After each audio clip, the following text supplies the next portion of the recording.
Hello and welcome to the For Pete's Sake podcast. I'm David O'Connor with eXp Realty. And I'm Alex Blenkheimer, the eXp Realty. And today we will be reviewing the Peterborough City May 2023 market stats. We also got a deal of the month, tip of the month. And as usual, Alex got some grim economic news for you. So stay tuned for that. Yeah.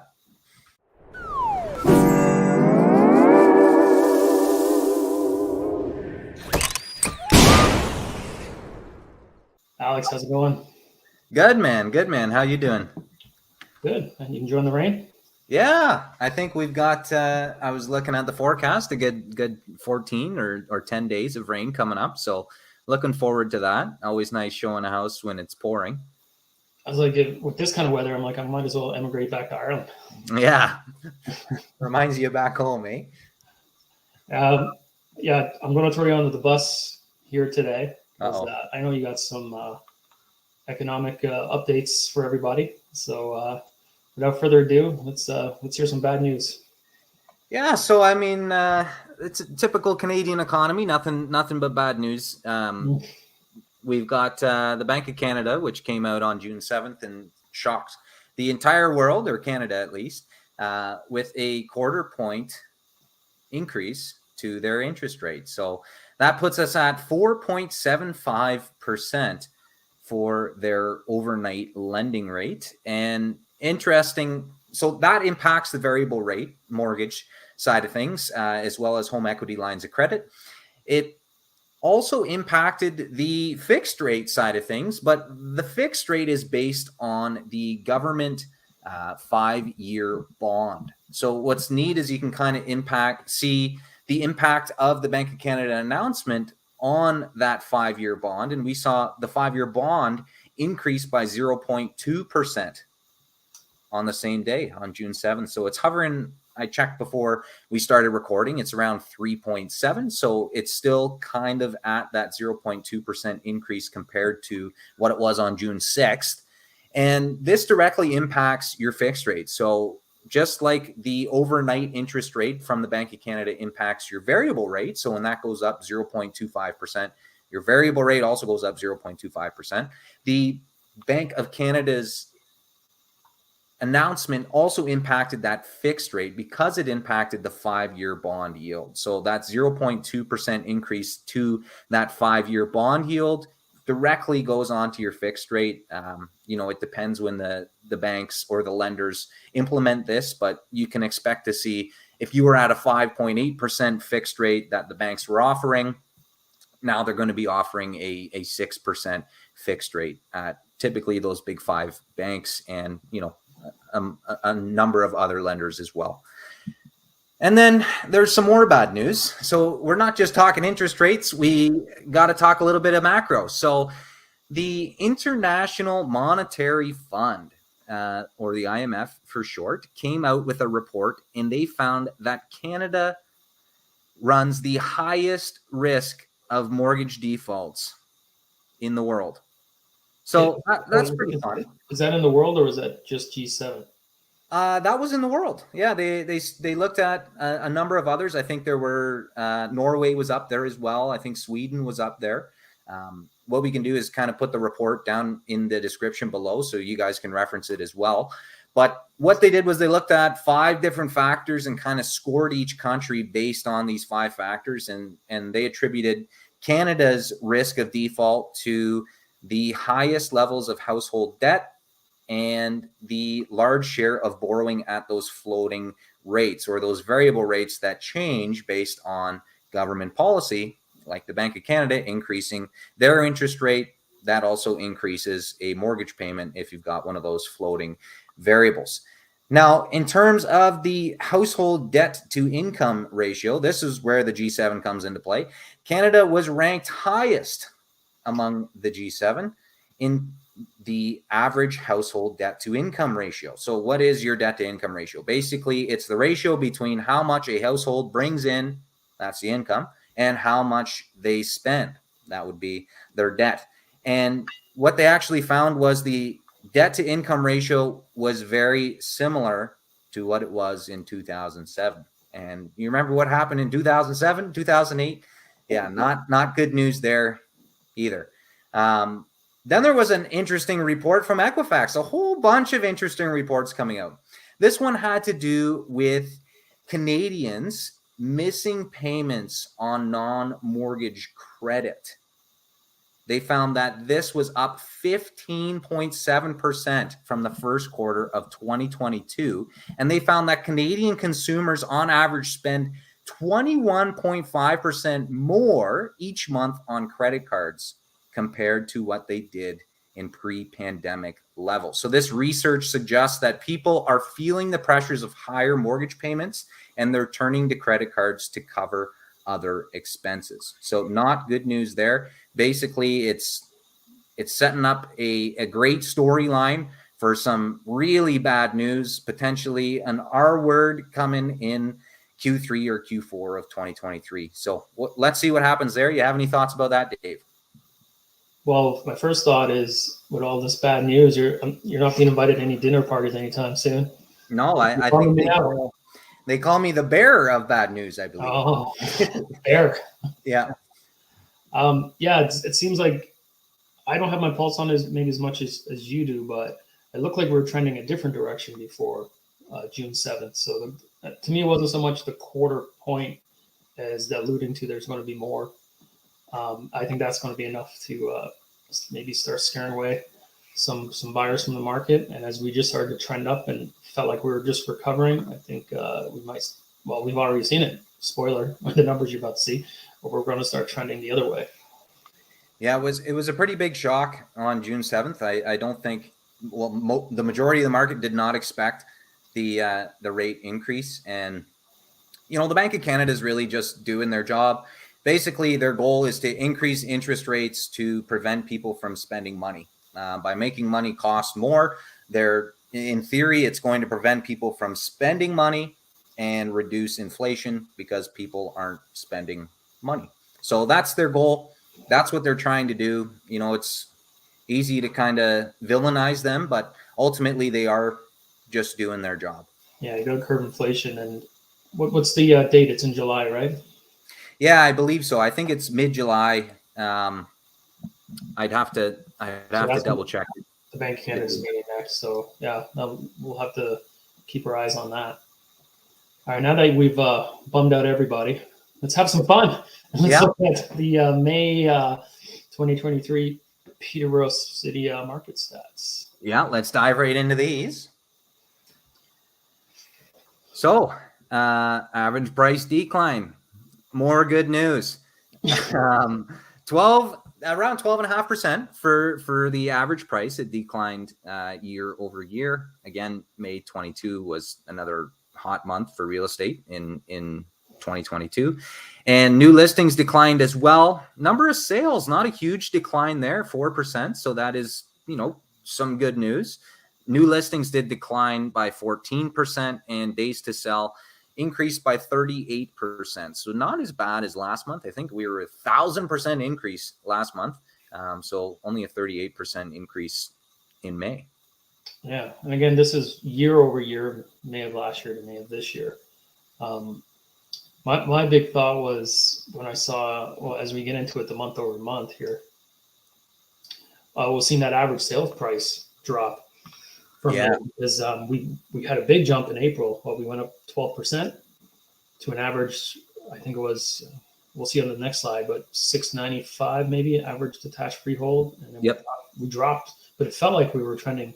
I thought we were going to hit the low sevens, but instead we dropped 5 or 6%.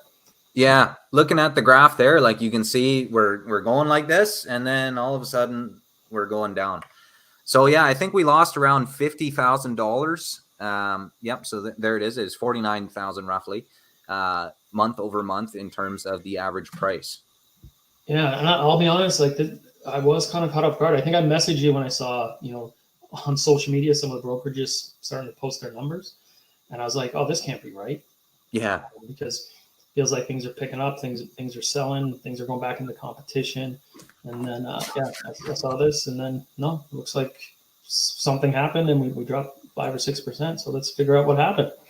Yeah, so it's interesting to see. We'll kind of dive into it a little bit, but let's see kind of what happened activity wise. new listings are up there. You can see month over month. That's a pretty big jump. And there it is there. So from 122 to 163, you compare that to May of last year, we're slightly down. But overall, I mean, we're pretty close to the average for May, I would say, over the last 5 years. And yeah, we saw a pretty big increase month over month. So what have you kind of seen boots on the ground in terms Well, of? that's it. What I've seen is a little bit of a shift, and there was, for the longest time, there was more sales than new listings, and we're kind of burning through our inventory. But what we're seeing now is, there's more product coming to market, so buyers have a little bit more of a selection. I especially see that jump month over month for our market. That's a pretty big jump. Yeah. Up 41 there. So that does definitely explain, or partially explain, why we saw the average price drop. Is if you have a little bit more to choose from, less competition is driving up prices, and then you see a moderate drop in the average sales price.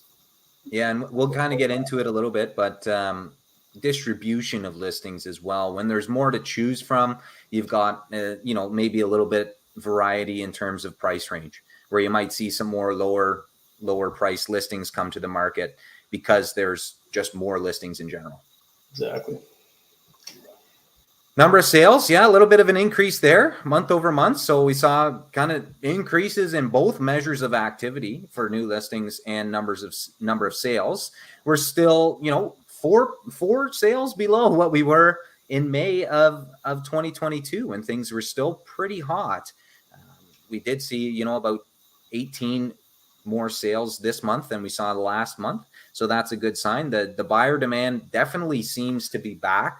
I know we've had a couple of conversations just anecdotally about buyers reaching out now, especially in the month of May, kind of early May, trying to get back into the market and start looking at homes again. So definitely more buyer activity out there in May than in April.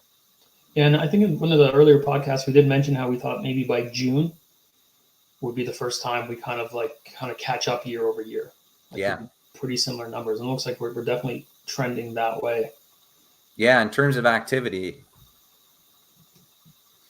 Then we've got the good old active listings and number of sales graph here. So as always, blue graph is, the blue bar is the number of sales, and the green bar is the number of active listings. So you can see kind of the difference between that green and blue bar is kind of a measure of what's left in the market. That's how many listings are left after the number of sales.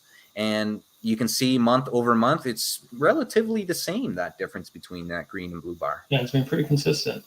Like it looks like sales went up, but inventory went up. So it's kind of like they're almost parallel to each other right now. Yeah. And there's kind of a visual representation of the numbers. So 142 active listings and 96 sales for the month. So you can see that active listing number increase since March. And you also see the number of sales increase as well. And then days to sell. I mean, this is really, I guess, a good measure of buyer urgency. It does, again, depend on list price. That does influence things, and whether or not properties are holding offers, which we definitely saw in May. I think last week there was 2 properties that were listed under 300,000 in Peterborough, which is pretty rare. And those were both holding offers, and they did both sell. I think they tend to hold offers around seven days on average and give people a chance to look at it. So no change there month over month. Quite not a bad change, 13 days to 18 days year over year. Again, we're pretty average over the last 5 years at 18 days, it looks like. So nothing really alarming there. Yeah, no, I did last month think this number was going to continue to drop, but as we obviously with the news that's come out recently as well, I expect this to be the same or actually increase by next month. Yeah, because I think there's going to be an abrupt change to the market mid-month. So I think the first week of June is going to be a lot different than the back end of June this month. Yeah, and again, all of these market stats are all really based on the interaction between buyers and sellers and both their sentiments. So if sellers believe that their house is maybe worth more than a buyer is willing to pay, it's going to, stay on the market and it potentially won't sell. It's going to influence that days to sell number. Then on the buyer side, if a buyer is not willing to either pay what the seller wants, or they're just not looking to buy in general, we're going to see number of sales go down and potentially as well see that days to sell increase. And I find there's always a lag between with the sellers and how they're pricing things. So we're talking about how we saw a lot of decreases in cancellations, and it's, sellers are still pricing it like it was a month ago. Well, we're starting to shift down a little bit. So these prices are a little too much for this market. So the days to sell will go up. Where we saw a trend of holding starting, I think that's going to decrease again as we almost feels like a little bit more of a balanced market as of late. I think you're going to see a lot more agents or sellers pricing things closer to price to sell, like we saw maybe 2-3 months ago. Yeah. So I thought we saw a little bit of a trend more towards a heavier sellers market with holdings starting. And yeah, I think that's going to start going the other way now. Yeah, again, it all depends on how these buyers react to this news. And that's really something to watch. I mean, nobody likes reading the news because, as we learned earlier, it's nothing but bad news. But it's important to look at that and how the market reacts to it is something. And these stats are a great way to measure how the market reacts to it. If there's a spree of bad news coming out in June, like we seem to have seen, maybe we'll see everything decline, activity decline, buyer sentiment decline in the month of June and the stats that come out next month. July is going to be a big month. Yeah. This one's kind of neat. So months of inventory, we're down sub 2. Now, looking at the graph, I don't know if I attached it here, but we are sub 2. Like we're at 1.9. And last month we were at 2.1. So yes, it does show up as 1 in the data, but really we're at 1.9. It wasn't a huge change month over month, but we are sub 2. And if you look at months of inventory in last spring when everything was nuts, we were at one month of inventory. So we're kind of close to what it is there. It's definitely still technically that seller's market. But again, let's see what happens in terms of buyer and seller sentiment moving forward in June. Yeah, definitely. So as we kind of touched on a little bit earlier, we're kind of going to ask the question, is the market starting to shift? So what I did was we kind of looked at the distribution of sales. So yes, we saw a month over month decline in average price, but was that because there were lower price listings selling, and was that skewing the average price? Yeah, that's where we're talking about how in our market, the sample is so small that, some $1 million listings selling like a half dozen could really skew the numbers or shift the numbers. Yeah. So I mean, I think we had 98 sales. So when you look at that, I mean, you've got 31% of 98 sales is roughly, 31 homes. So again, like you're saying, if something sells for $1 million, you get 2 or 3 or 4 of those sales in the month, it can absolutely skew what the average price comes out as. So it's important to look at this. I think this is probably going to be something we'll continue, where we look at changes month over month. So what is the price distribution in May versus the price distribution in June? And how did things change? So as you can see here, I mean, a lot of the weighting is towards that left side of the graph, where you've got, $500,000 to $700,000 is taking, the brunt of the sales for the month of May. Yeah, and this, before I even saw that, that's where I'm seeing a lot of the listings and a lot of the activity are in those price ranges. Absolutely, yeah. So let's talk about the tip of the month here, Dave. What are some tips for preparing your house for sale? What are some things that you can do to prepare? This is going to seem, a lot of this is going to seem pretty obvious, but you'd be surprised like how many people don't do the little things right. And it's just basically preparing your house 101. First thing you got to do is make sure your house is clean. You'd be surprised. I've taken buyers through, and I've had clients look in ovens or run their fingers along countertops, see a little bit of dust, and just get completely turned off. They feel like this house wasn't cared for. It's sometimes a mental block for some people, but it's also a good sign that the house wasn't cared for. So cleaning your house, tip number one. Decluttering, that is huge. I know. You sometimes you don't even realize how much clutter you have until you start dealing with it. But you want to open up the space, remove big furniture pieces wherever you can. Also depersonalize. It's like sometimes they tell you to depersonalize, but you got to help them picture living there. But you got to get all the stuff off the fridge, all that kind of stuff. You can't have it's great. You have the shrine of all the grandkids and all that. Maybe maybe clean that up a little. Keep a couple, but because you got to have a little bit of character pieces. But you want to declutter the house.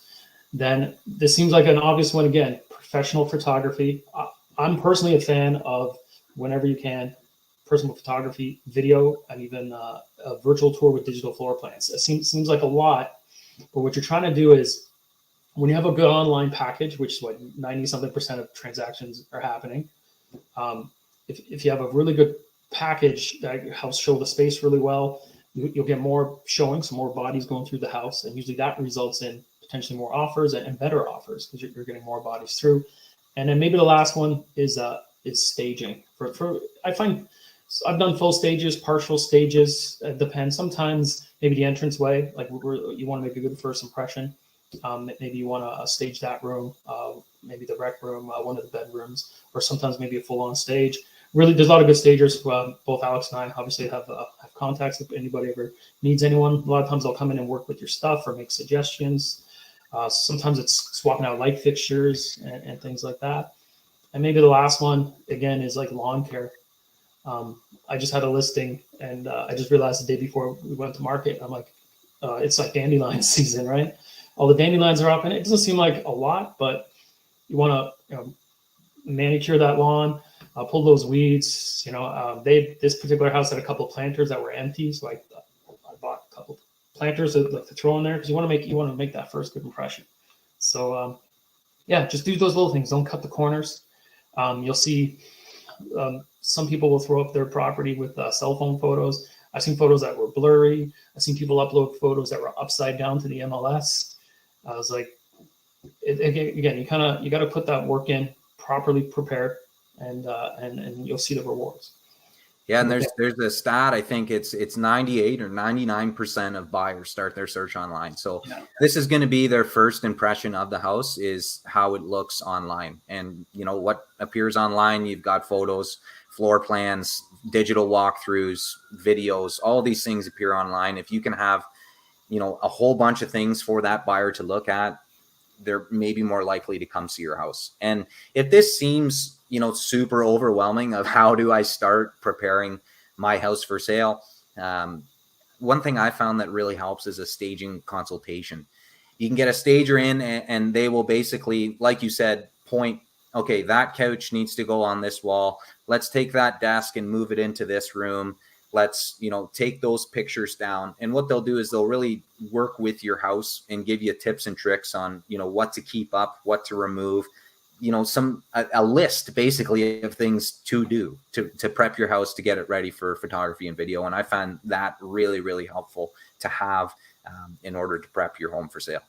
Yeah, there's a lot of really good ones. They'll give you a full report, and you can two ways. You want us to come in and do this for you, or if you want to really cut your costs, I think they charge maybe $250 or $300 for a full consultation. They give you the whole report, and just follow the instructions. Or if you want them to come in and rent pieces and do things, that's something else they can do. It's all about where your budget's at. But I'm a big advocate. I think you put that little bit of money at the beginning, and I think it pays off like substantially.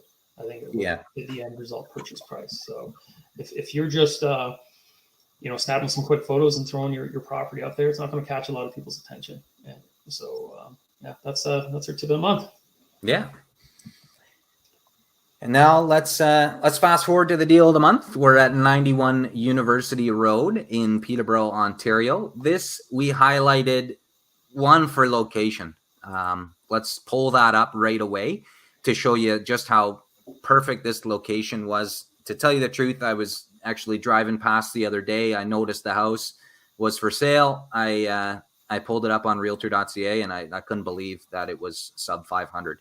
So this house is listed at 460 or 459, and we highlighted this for, as it says there, Realtor.ca's prompting us. This is a good spot for a first-time buyer. It's in that first-time buyer price range, sub 500.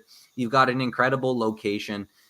There's County Road 4, basically that, or Division Road. They synonymous kind of. They go out to Duro, so that kind of goes out right into the country. There's the 5 corners, and you're out into Duro. You've got the university right here. So it's why it's called University Road, is because off of this is Nassau Mills Road. You've got University Road right here. And you'll notice those green dots. Those are all beautiful hiking trails. So awesome spot to go, walk the dog, walk the kids, just hang out and experience nature in and around here. And then you've got the gorgeous riverfront. And this drive, I don't know how many times I've made it, but it's so beautiful. In this summer, you're driving down Nassau Mills Road, you're driving along the Tonabee River, you're going to Lakefield. It's a beautiful, beautiful drive. And then I believe this is the Trans-Canada or the Rotary Greenway that picks up right here and goes all the way through the forest, all the way to Lakefield as well. So location is just beautiful, but enough about location. Let's look at the house. So we got a 2-bed, 1.5 bath here. And again, this is, first time buyer type of product. And it's beautiful. You're in a country setting out on University Road. You're surrounded by other gorgeous homes. You've got just a beautiful lot. Yeah, this one's really nice. I haven't had the opportunity to go through this one, but I'd also think it would be a good one also for downsizers. Absolutely. Because it's a more tranquil location, more peaceful. And then what you can't see on the map there was your 10-minute drive to downtown Peterborough. Yeah. So you kind of get the best of both worlds. And you're in the country, but you're in the city is one of the cool parts. One of my favorite parts about Peterborough growing up in kind of the country is you've got country homes and country living, but you can be 10 minutes to a grocery store. You're 10 minutes to the downtown. You're 10 minutes to all the amenities, but you're still out in the country. So this is one of those locations that's like that. And it's really hard to find that type of location under 500. So that's why 10 minutes, 10, 15 minutes from a Costco or going to a movie theater or really nice restaurants. But yeah, it's a perfect balance, I find. Yeah, really, really cool spot here. And awesome job by the realtor, Monica Cabage here. She did a fantastic job listing the house. Again, talking about professional photography and getting the house ready for sale. Yeah, incredible job. She knows the listing your home 101 rules. Absolutely. That's a good one, man. Yeah. Well done. So there we have it. This might be our quickest one yet. Yeah, we kind of flew through those. I mean, bad news, you try and keep it short and sweet. So, well, we said, let's gloss over all the bad news. We don't want to completely bum everybody out. Yeah, if anyone's looking for more bad news, I've got some more for you. But you can reach Alex. His contact information will be below if you want someone to ruin your day with bad news. No. Yeah, give me a call. But good news is after this 2 weeks of rain, hopefully we have a nice little summer. And even if there's more bad news to come, maybe what Bank of Canada's doing will work. And, maybe by end of year, early next year, we'll see things start to trend the right way. Yeah. Let's see. And good news side of things, hope everybody has a fantastic Father's Day weekend. I personally, I'm heading home to go see the old man. We're doing a round of golf. I haven't played golf yet this year, so I'm probably going to be, over par for sure. So let's see how that goes. And, I hope everybody has a fantastic weekend with family and just really enjoys their time in the rain. But I hope everybody enjoys. Well, thanks again, Alex, for putting this all together. I appreciate all your work. Yeah, thank you, brother. Appreciate you as well. So without further ado, here it is. That's all, folks. Take care, guys.